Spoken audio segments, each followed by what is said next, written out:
How are y'all doing today? I hope you're having a good one. This time I'm going into part three with Steve talking about how much Aptera has improved.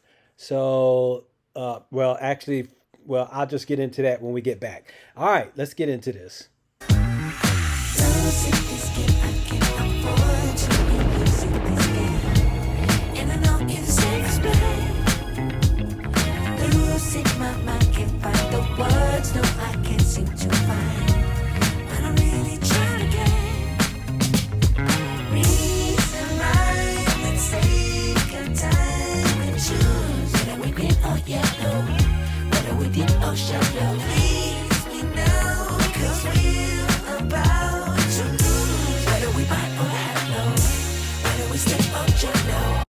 All right, welcome back, welcome back, welcome back to my channel. Thank you for joining me. And we're going to talk about, Steve is actually talking about on this podcast how Aptera has proved from the 2E that they had designed back in the early 2000, around 2009, 2010, and how much it has improved to today. So let's get into that. In what other ways is it different and improved from the three-wheeled model unveiled all the way back in 2007 when it was called the 2E? I will answer that right away. I want to touch very quickly on the range and the range anxiety, because I agree with you. Most people, they don't need that much range. It is a cultural thing. If you travel and live in different countries, there's different sensibilities that people have. When I lived in the Middle East, I learned that people never complain or talk about the weather because it's always bad. It's always hot. In the case of like Abu Dhabi or Dubai, it's hot and humid most of the year. It's miserable. And people just don't complain about it. Now here, maybe, or in England, you might have a conversation with the shopkeeper for several minutes about the weather. And so I would say these cultural differences are really important in the US because Americans, and this is from some of the research done by Dr. Clotaire Appel, he wrote the book, The Culture Code. Different cultures think of the car in different ways. And the Americans think of the car as freedom. They think about the open West, the Pony Express, manifest destiny, heading westward, being unencumbered, being free. And to have your range limited is kind of anathema to that. And so I think you're absolutely right. People don't drive more than 40 miles a day, but we have this sort of cultural baggage or inertia, if you will, of yes, we have to be free and we have to move unencumbered. And so range is a big part of that. Getting back to your question of what is different about that early Aptera versus the one today, besides the obvious things, it is bigger, it's more efficient. So we've made it wider and taller while lowering the drag. So it's still everything, the promise of our original vision. It's just so much better. There's a lot of stuff that I think we will in a few weeks be able to talk about that I can't talk about now related to the body and the composites. It's going to be transformative for our company, and it radically changes and simplifies how we build the vehicle. So the body structure is just better in every possible way than anything we've ever done in the past. In the original Aptera, the batteries, the pack, I think, was designed. We worked with A123 at the time to design us, an air-cooled pack. And it was very large. I think it was 15 kilowatt hours or something like that. And in the same space of that battery pack, we built like a 400-mile range battery pack. So the batteries are more efficient. The body is better and stronger. We have in-wheel motors now versus this cobbled together transaxle and electric motor front-wheel drive unit that we had in the past. The suspension is just on a whole different level in terms of world-class handling, geometry, design, and the amount of testing. It's better in every possible way. And it's styled. The interior is really where you see many of the differences. The original team, the Detroit team, wanted to take over the design elements, and they did. And you see that in the evolution. When you look at some of the first images of the launch Aptera with the big center screen and the wide open view, for the Detroit team, that was too unsettling. They couldn't wrap their head around it. They had to make it what we called look like a rental car, with the standard sort of dashboard and vertical stack and round air vents and stuff that people would be familiar in if like they rented a Chrysler 200. So I'd say your primary differences are really in the interior, because the interior done by Jason Hill and his team is really where we've always wanted to take it. And again, that interior is just better in every possible way. I feel like the phrase "make it look like a rental car." I mean, I'm speechless. I mean, it feels like the exact opposite thing I'd want to hear if I was trying to design the interior of any vehicle, let alone an EV. Well, it's really, I mean, I say that not as a dig, but it's really true. I'll just give you an example. So this is 2008, 2009.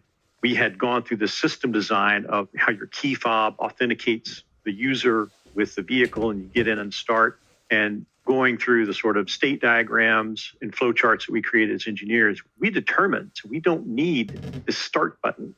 Once you're authenticated and once you're sitting in the seat and you're buckled, you should be able to put it in drive. Basically what Tesla does today, right? That's the conclusion that we came to. The Detroit team could not even begin to accept that. They believed that we had to have a key. Like, well, you have to put a key in the steering wheel and turn it. You just have to. That's how you do it. They just couldn't even have a conversation about it without becoming emotionally sensitive. They couldn't jettison this way of thinking to then rethink, what do you really need? Do you even need a start button? Do you even need a key? Why do you need a key? You don't need a key. So these were the kind of battles that we fought. And the interior was one of those battles. And they said, this has to be something that we said looks like a rental car. They were very proud of it. But if you look at images of that vehicle, after we left in 2010 or so, you can see it'd be comparable to any, Chrysler rental car today. I'll use your key example as it's a really perfect point. You were looking at the idea of a key from a first principles perspective of what does the key do? What is the key getting me, right? And as you said, the key is just a super old school way to authenticate that the person is allowed to enter. A key to a home is just a analog way to confirm that the person entering the home should be there. Same thing with a car. And so if you can authenticate in another more efficient way, you don't need the key. But understandably, I think, and we're all guilty of this to some extent with some of the things that we take for granted in life, we become, either because we didn't create the thing or we don't understand how or why it was made, the motivations for making a thing, we disassociate whatever that first principle was for the creation of the thing with the thing just kind of being necessary to exist, right? Like a car doesn't need a key in the same way a house doesn't need a key. It just needs a way to differentiate between the people who should be in the car or the house and those who shouldn't be. But it's interesting to think about how even people who were really entrenched in the industry of making cars for a living couldn't wrap their minds around the fact that the key is just a means to an end. It's not the thing. It's the thing that gets you to what you want. Yeah, I think it's just an artifact of being from that industry. It's not that they were dumb. They were very smart people. Of course, yeah. They were intelligent. I think they were caring. I think they wanted to do well. But I think, there's always an inertia of comfort, an inertia of, the way you think that's difficult to shake off. And I'm not saying that this was a factor, in the destruction early of Aptera, but it was one of the factors that just caused us to slow down, caused us to spend more money. We were taking, 2 months to do something that would take a week because we had to argue about things like, why do we need the key? I could go on and on. Even the brake pedal, I had to bring everybody out to the parking lot to show them my Prius brake pedal and say, look, this is hollow folded sheet metal. This weighs less than a pound. Why are you proposing a forged, cast iron brake pedal? Well, because that's all they've ever designed, at Ford or the company they came from. They didn't even know that a hollow folded sheet metal brake pedal exists, like on the Toyota Prius. And I think in any industry, you'd find a similar challenge, the helicopter or aviation, same thing. You have people from industry come, they have some inertia, they have some good stuff that you want too. And that's the way we look at it today, is that we look at that industry experience. It's like cooking with sun-dried tomatoes or olives or something. You need just a little bit for the dish. Otherwise, it's completely overpowered. That's a great analogy. And yeah, to your point, I mean, we have all experienced versions of this in our lives. To go back and use that Windows 95 phone from 2005 versus the iPhone of 2007, I am sure that everyone working within Microsoft was intelligent, capable, etc. It's just that we are boxed in consciously or subconsciously by just the ways of thinking that we're accustomed to in any field, whether that's technology, creativity, literature, government. The inertia, to use a phrase you used earlier, the inertia of how things are is super powerful. And so many revolutionary ideas have died at the altar of this is how things have always been. It is an incredibly difficult thing for any person to get out of that way of thinking and to think, okay, actually, why is this why it is? That's an incredibly difficult thing to do. So it was no knock on your colleagues over in Detroit. It's a difficult thing to wrap your mind around. Yeah, absolutely. And I think, like you said, it could be any industry, and it's not a knock against them. I think as humans, as adults, we all struggle with, well, some of us don't know or maybe don't attend to it, but what all of this after the first Aptera led me to was the study of philosophy and Stoicism, which, you learn about your circle of control. You begin to understand the ravages that the ego can have. And so I think part of when I say inertia, also the inertia is created, by the ego, because the ego, we don't like to have our ideas or belief challenged. And, it's very difficult to keep one's ego in check or work on destroying it even. That's something that the military does in basic training. They destroy everybody's ego and then build them back up again to make them into what they want. But I think as a professional, for me at least, I think it'll be a lifelong commitment of learning on how to keep it in check and to realize, when is reason and logic talking and when is the ego talking. There is a book on my bookshelf, a collection of Stoic wisdom by Ryan Holiday called Ego is the Enemy. So there you go. I totally relate to that. It's a tough thing to fight, that feeling of not being able to separate an idea from the self. It's difficult because sometimes it can feel like an attack on an idea or a suggestion or a project.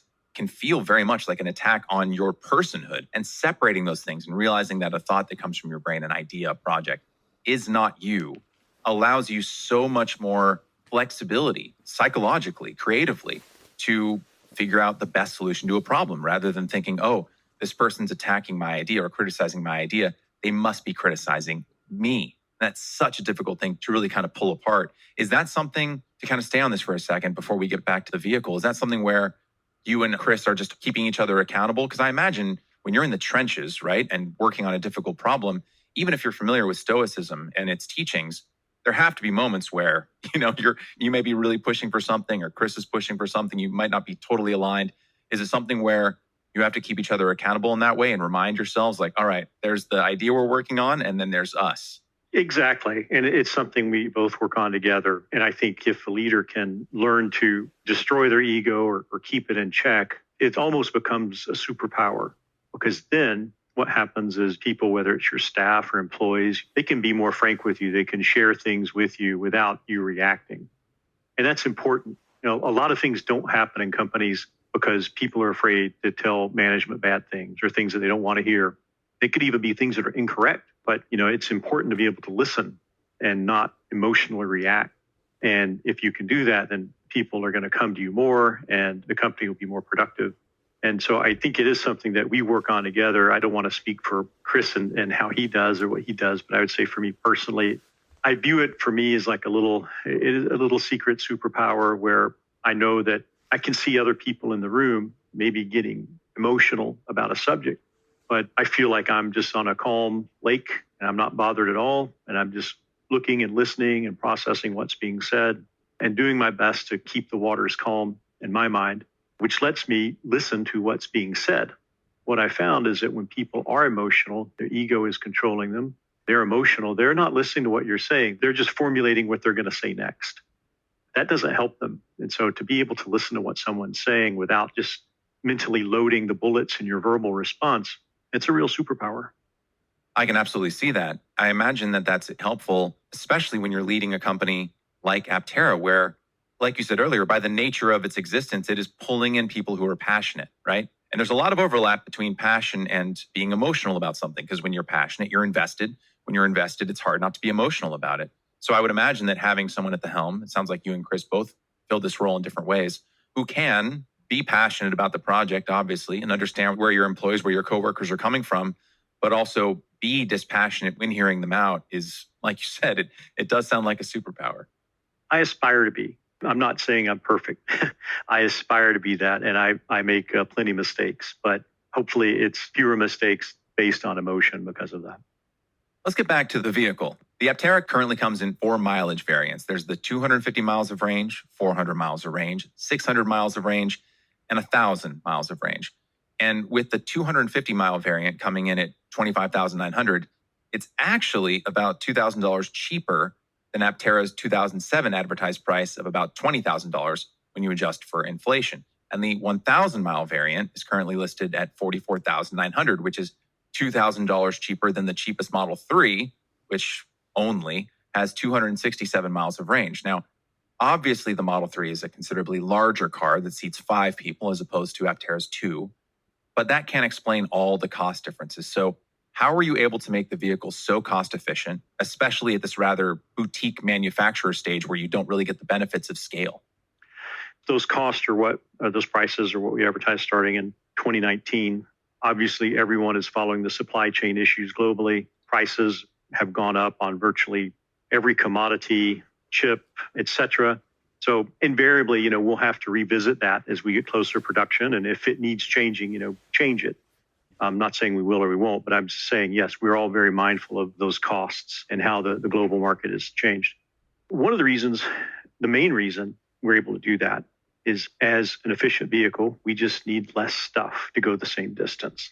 We have one less wheel, so there's less structure, there's less cost in brakes and wheels and tires, suspension. There's fewer battery cells to go the same distance. There's just less material, less stuff, and that makes it cheaper. That's our thesis. That's why we built the vehicle this way, is to make it more affordable. A typical car body, a body in white as it's called, we have what we call the BINC, the body in natural carbon. When we can talk about that, I think, more openly in a few weeks, it has about 6 structural pieces. So a typical has 200 steel pieces, and they all have to be fixtured, very precise and welded together, and they have to be welded in such a way so that it doesn't warp and it maintains its dimensional stability. And there's lots and lots of logistics in inventorying 200 parts, because you don't just get them as you need them. The way steel is stamped is parts are just stamped one after another, and then they're inventoried. And so you're inventorying steel parts, for thousands, tens of thousands of vehicles at any one time. We have a process that lets us produce composite parts off a very high throughput assembly process at about the rate that the vehicle is built. So we don't have to inventory parts. We don't have to ship truckloads and warehouse, years worth of production of materials.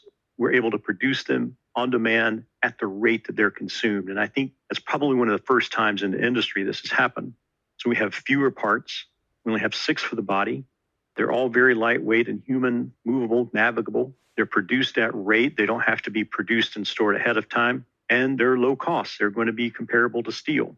A little bit more than steel because the materials cost is greater. But when you consider the other factors, it's going to be less in total. Chris, we thank you so much for making the Aptera better, and also for keeping the cost down, using all your knowledge to help make sure that the middle class and those that can't afford these high class vehicles can at least get a vehicle of your design.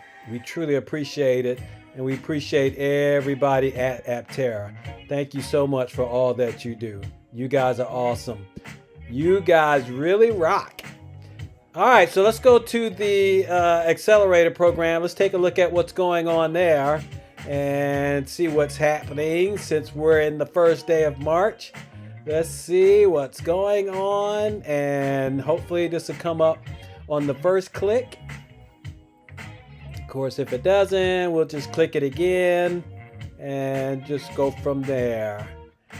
All right, let's see. We're up to 5.77 million, and we've crossed the 400 threshold. Yay! All right.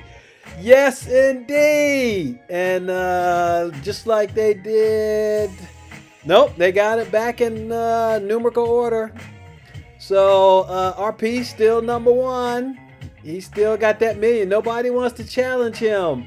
And GZ is still number 2. JB is number 3. GT is number 4. And MB is... we got a new guy here. MB has come in at number 5. Wow, look at that. PG been pushed down. Oh yeah, I'm sorry. Yeah, PG was pushed down by GZ. I forgot about that. Yes, he was pushed down. But yes, all these guys on here are doing good. Awesome. And if you want to invest in Aptera, here you go. This is the site you want to go to. You have to put down at least $10,000. But if you don't, then you could just look at the bottom of my page, and it has a link there where you can log on to Aptera's website, and you can actually get an Aptera. You can design it the way you want, and you can get $30 off the down payment, which they want $100, which is all refundable. So you would have to put down $70 on that. But yes, it's moving along pretty good, and I'm expecting that when we get close to by next week, we should be over the 500 mark. We should be over the 500 mark. Hopefully we'll be a little higher than that, but we'll have to wait and see at what's going on. All right. So if you're new here, hit the like, please. Subscribe, please, and ring the bell. And you'll catch all my videos when they come out. We appreciate all you guys for joining us today. If you're an Aptera fan, all right, Aptera, let's go, baby. Let's go. You have a good one. Goodbye.